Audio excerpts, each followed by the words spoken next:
नमस्ते बच्चों। आज हम क्षितिज भाग 1 का कबीर दास जी के शब्द पढ़ेंगे। कबीर जी की एक रचना है बीजक। तो बीजक के 3 पार्ट हैं। एक है शब्द, साखी और रैमैनी। साखियाँ हमने पिछली वीडियो में पढ़ी थी और शब्द का सरलार्थ हम इस वीडियो में पढ़ेंगे।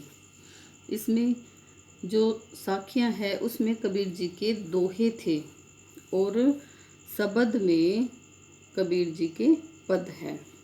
तो हम इस वीडियो में इनके पद पढ़ेंगे।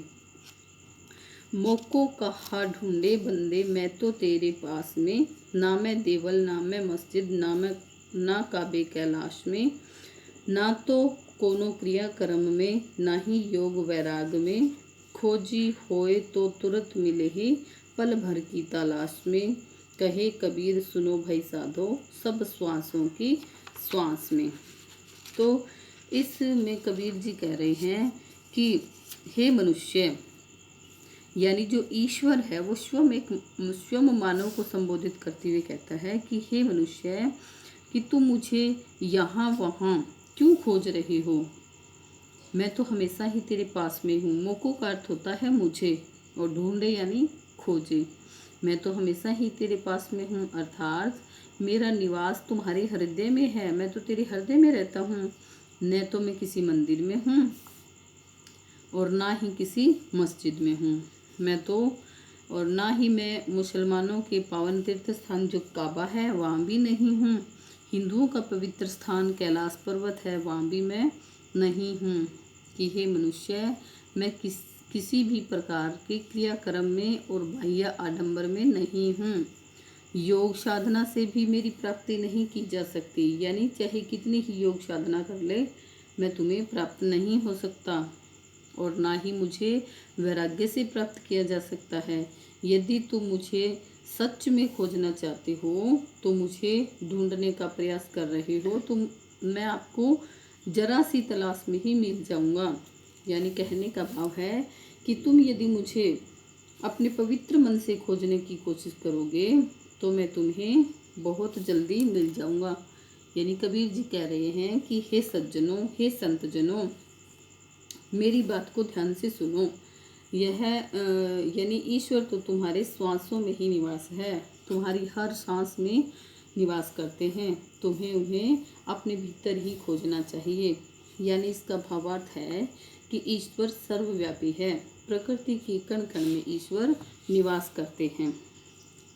नेक्स्ट है, संतो भाई आई ज्ञान की आंधी रे, भ्रम की टाटी सबे उड़ानी, माया रहे न बांधी रे, हिति चित्त के द्वे थूनी, गिरानी मोह बलिंडा टूटा, तृष्णा छानी परी घर ऊपरी, कुबुद्धि का भांडा फूटा, जोग जुगती करी संतो बांधी, निरचु चुए न पानी, कूट कपट काया का निक्षा, हरि की गति जब जानी, आंधी पीछे जो जल बूठा, प्रेम हरि जन भी न, कहे कबीर भान के प्रगटे, उदित भयतम खीना।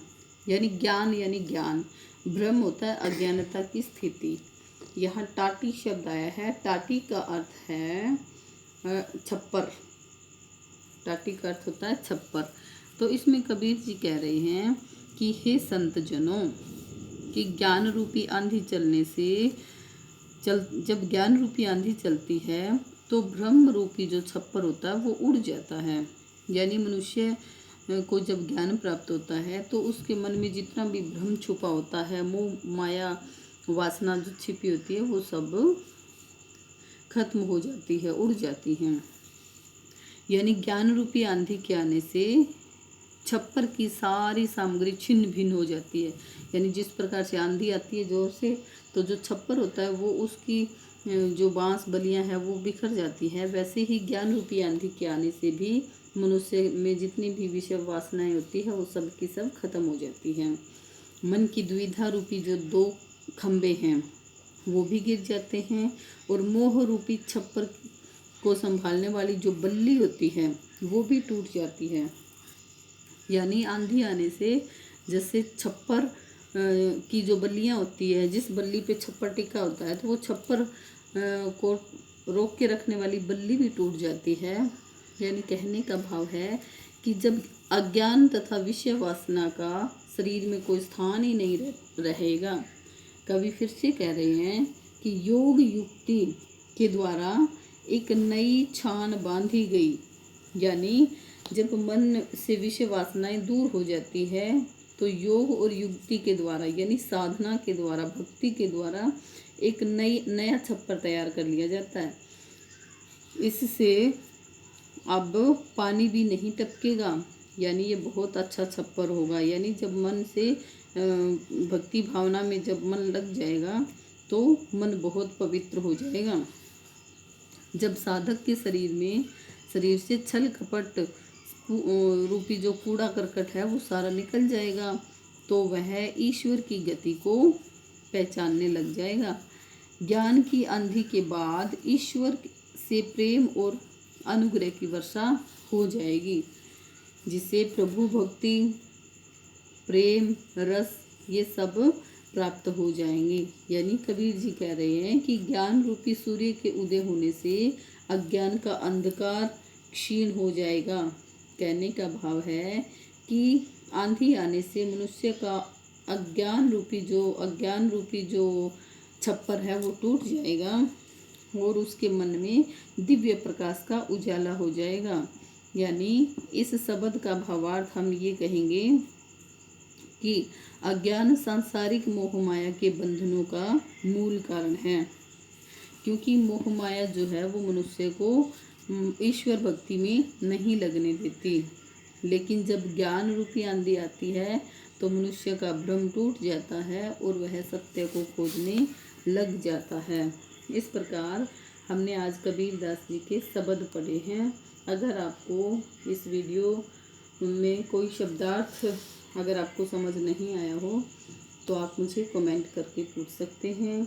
आज इतना ही। Thanks. Have a good day.